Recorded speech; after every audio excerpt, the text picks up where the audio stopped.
I was appointed as Youth Ambassador for UN Women 6 months ago, and the more I've spoken about the feminism, the more I have realized that fighting for women's rights has too often become synonymous with man-hating. Is there one thing I know for certain? Is it that it has to stop.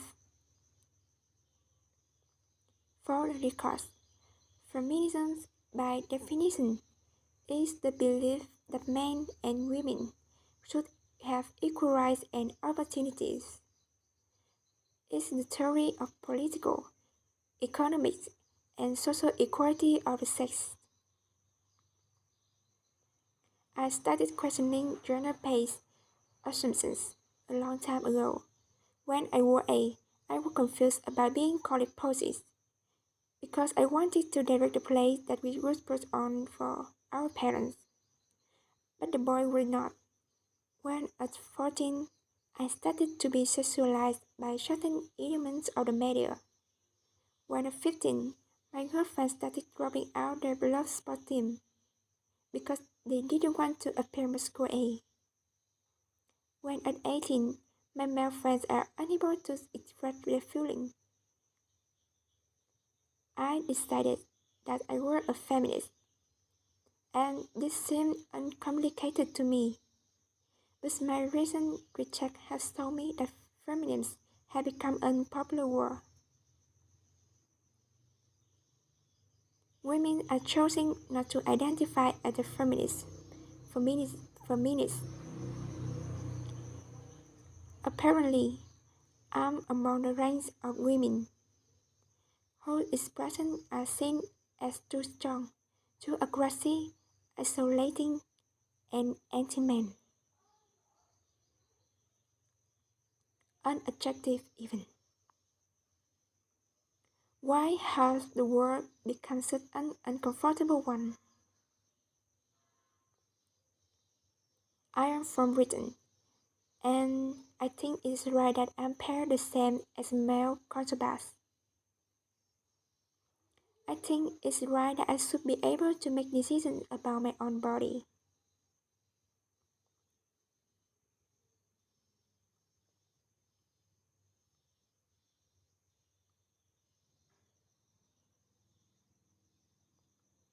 I think it's right that women be involved on my behalf in the policies and the decisions that affect my life.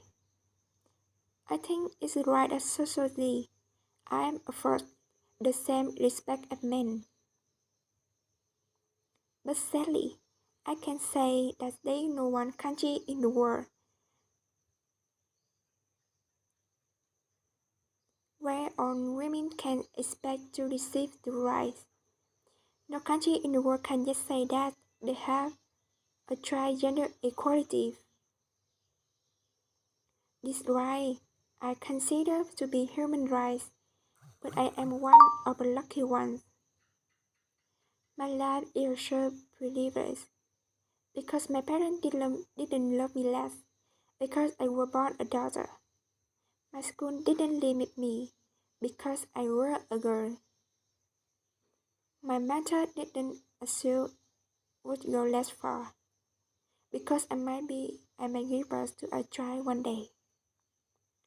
The influence were the gender equality and position that make me who I am today. They may not know it, but they are the invested feminists who are changing the world today.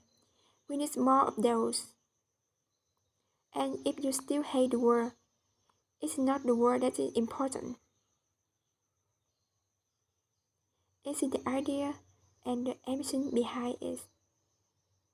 Because not all women are receiving the same right that I have. In fact, statistically, very few have been. In 1997, the famous speak in Beijing about women's rights. Famous speak in Beijing. Sadly, many of the things that he wanted to train are still true today. But what stood out for me the most was that less than 30% of the audience were male. How can you affect trend in the world when only half of it is invited or feel welcome to participate in the conservation? Men, I would like to take this opportunity to extend your formal invitation.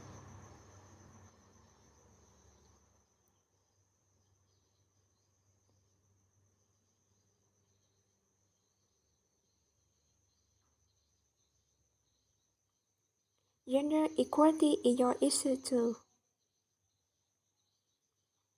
Because today, I've seen my father's role as a parent being valued less by society, despite my needing his presence at the track as much as my mother's. I've seen young men suffering from mental illness, unable to ask for help, for fear that would make them less of men, or less of men. In fact, in the UK, suicide is the biggest killer of men between 20 to 49, eclipsing road accident, cancer, and coronary heart disease. I've seen men made fragile and insecure by the shortest sense of what constitutes male success. Men don't have the benefits of equality either. We don't often talk about men being increased by gender stereotypes, but I can see that they are, and then what they are free. Think we try for women as a natural consequence. Its men don't have to be aggressive in order to be accepted. Women don't feel compelled to be submissive. Its men don't have to control. Women don't have to be controlled. Both men and women should feel free to be sensitive. Both men and women should be free to be strong.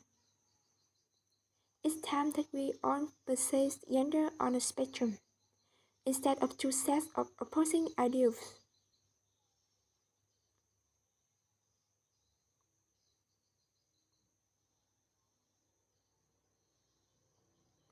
If we stop defining each other by what we are not, and starting